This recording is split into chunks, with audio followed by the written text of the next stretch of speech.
ಮುಖ್ಯಮಂತ್ರಿ ಹೆಸರನ್ನ ಘೋಷಣೆ ಮಾಡಲಿದ್ದಾರೆ. ಸಂಜೆ 4 ಗಂಟೆಗೆ ನಡೆಯಲಿರುವಂತಹ ಸಿಎಲ್ಪಿ ಮೀಟಿಂಗ್ ವಿಧಾನಸೌಧ ಸಮ್ಮೇಳನ ಸಭಾಂಗಣದಲ್ಲಿ ಆಯೋಜನೆ ಮಾಡಲಾಗಿದೆ.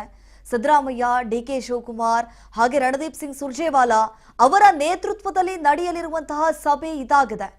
ಸಿದ್ದರಾಮಯ್ಯ ಮೂಲಕವೇ ಡಿಕೆ ಹೆಸರನ್ನ ಪ್ರಸ್ತಾವನೆ ಮಾಡುವಂತಹ ಸಾಧ್ಯತೆ ಹೆಚ್ಚಾಗಿದೆ.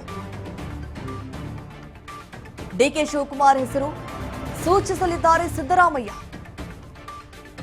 ಸಿಎಲ್ಪಿ ಸಭೆ ಬಳಿಕ ಸರ್ಕಾರ ರಚನೆಗೆ ಇವತ್ತೇ ಹಕ್ಕು ಮಂಡನೆಯಾಗುತ್ತಾ? ಲೋಕಭವನಕ್ಕೆ ತೆರಳಿ ಡಿಕೆ ಶಿವಕುಮಾರ್ ಅವರು ಹಕ್ಕು ಮಂಡನೆಯನ್ನ ಮಾಡ್ತಾರಾ? ಸಿದ್ದರಾಮಯ್ಯ ಜೊತೆಗೆ ಡಿಕೆ ಶಿವಕುಮಾರ್ ತೆರಳು ಸಾಧ್ಯತೆ ಇದೆ. ಎಲ್ಲೂ ಕೂಡ ಒಬ್ಬರನ್ನೊಬ್ರು ಬಿಟ್ಕೊಟ್ಟಿಲ್ಲ. ಸಿದ್ದರಾಮಯ್ಯ ಅವರು ರಾಜೀನಾಮೆ ಕೊಡಬೇಕಾದಂತಹ ಸಂದರ್ಭದಲ್ಲಿ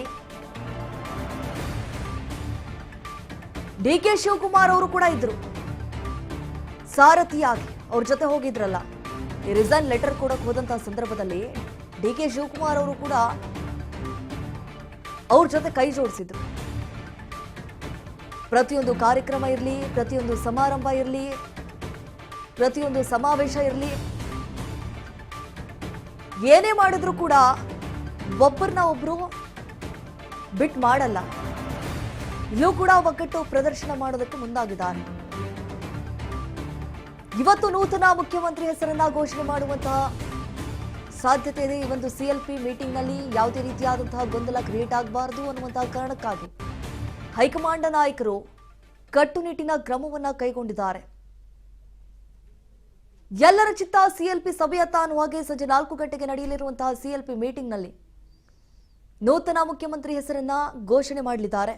ಸೊ ಹಾಗಾಗಿ ಮುಖ್ಯಮಂತ್ರಿ ಆಗ್ತಾ ಇದ್ದಂತೆ ವಿಶೇಷ ದಾಖಲೆಯನ್ನ ನಿರ್ಮಿಸಲಿದ್ದಾರೆ ಡಿಕೆ ಶಿವಕುಮಾರ್.